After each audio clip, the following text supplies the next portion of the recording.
L'été d'Exquise Fiction. L'été d'Exquise Fiction. L'été d'Exquise Fiction.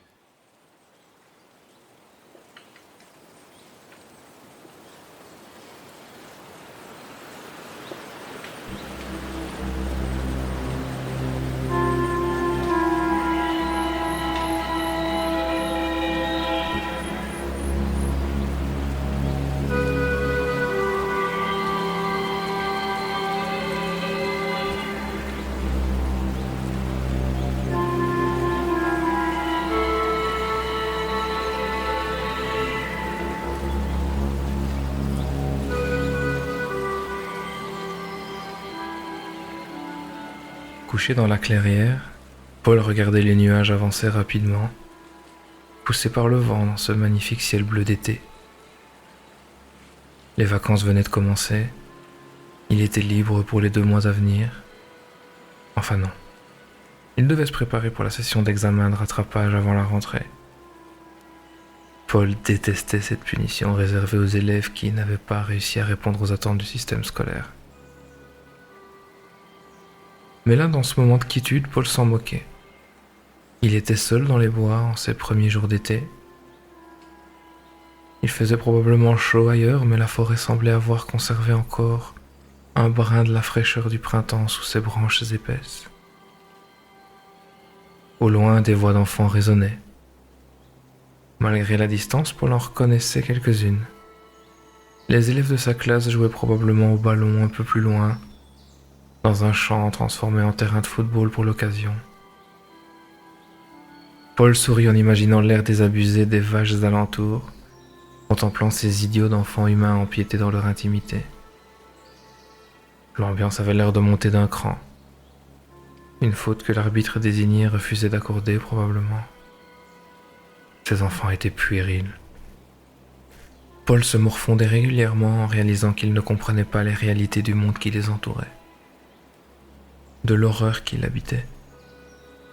Lui, il l'avait vu et affronté cette horreur. Et il savait qu'avant la fin de l'été, il y serait à nouveau confronté. Un oiseau non loin s'envola. Paul tourna la tête et vit un renard passer. Il tenait dans sa gueule un petit animal qu'il venait de chasser. Paul frissonna à cette vision. La simple idée de devenir une proie lui glaçait le sang, même s'il savait que c'était inévitable.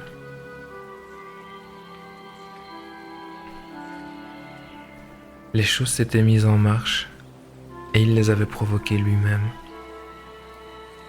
Ces notes qu'il avait gravées sans hésiter, conscient du danger qu'elles représentaient, étaient-elles une incantation à un pouvoir qu'il dépassait?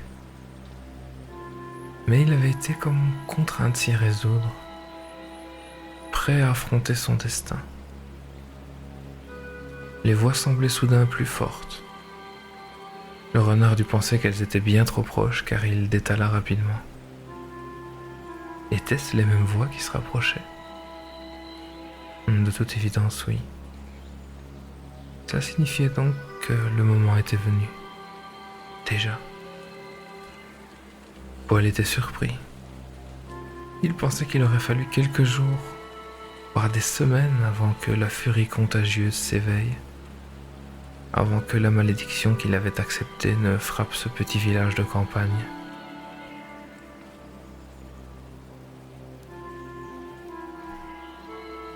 Derrière l'ombre d'une vieille souche, Paul sentait des yeux qui l'observaient. Étaient-ce les yeux de son ami? Les yeux de la voix de la forêt?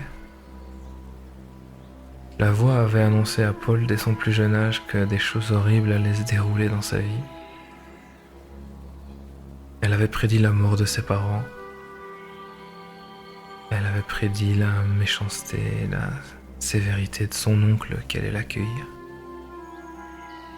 Elle avait prédit à quel point les autres enfants l'excluraient toujours de leur jeu. Elle savait par avance que cette vie serait difficile. Elle avait donné comme dernière prédiction la fin de tout cet été. La fin de la souffrance, la fin du doute. Effrayé d'abord, Paul l'avait écouté malgré tout. Il s'était laissé séduire par l'idée que tout s'arrête. L'impression de jouer un rôle était devenue trop forte. Cela devait s'arrêter. Son ami avait raison. Paul eut l'impression d'entendre la voix pouffer derrière la souche. C'était donc bien pour maintenant.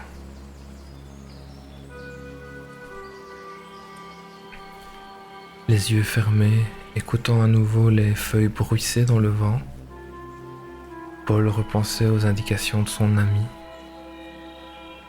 Il ne lui avait pas dit quoi faire, il avait juste expliqué qu'il suffisait de graver ces symboles qui n'avaient en eux-mêmes aucun sens, pour qu'à la fin, ils prennent une valeur qui le dépasserait, qui les dépasserait tous. Alors il s'était exécuté. 3, 1, 0, 2, 1, 3, 0, 2, 1, 3, 1, 3, 1,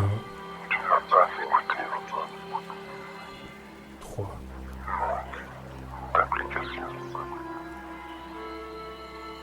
Une fois ces inscriptions terminées, il avait fallu attendre qu'elles soient lues par des yeux innocents pour que leur magie fonctionne. En toute honnêteté, Paul avait d'abord pensé que cela n'avait pas fonctionné. Puis doucement, le charme avait agi. Il l'avait senti dans ses poils qui se hérissaient. Cela allait arriver. Cela arrivait d'ailleurs maintenant. Il entendait le petit Martin s'exprimer timidement, leur promettant que depuis 2 semaines, Paul venait se reposer ici tous les jours à 7 heures. Et Jean qui lui répondait de sa voix plus forte que quelqu'un se ferait tabasser aujourd'hui quoi qu'il arrive, et qu'il valait donc mieux pour lui qu'il ne se trompe pas.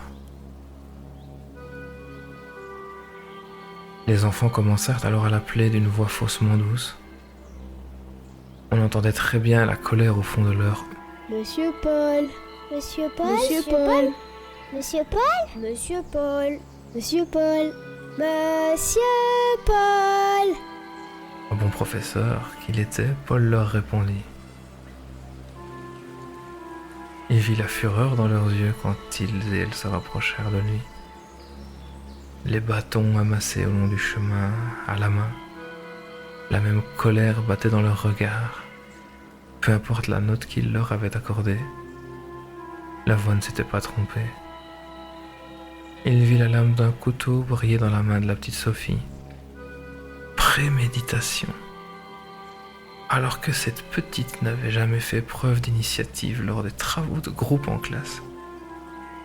Paul rit en s'imaginant lui demander son bulletin pour modifier sa note de fin d'année. L'effet de meute avait eu son effet. Paul ouvrit les yeux et les voix des enfants étaient de nouveau loin. Paul voulait mourir, mais ses enfants n'étaient pas prêts à l'y aider. Ces pauvres petits et petites s'étaient probablement sentis trahis. Mais la colère que la voix avait promise à Paul n'était jamais montée en eux. La voix n'avait donc jamais eu de contrôle sur qui que ce soit d'autre que lui. Fallait-il en rire ou en pleurer ?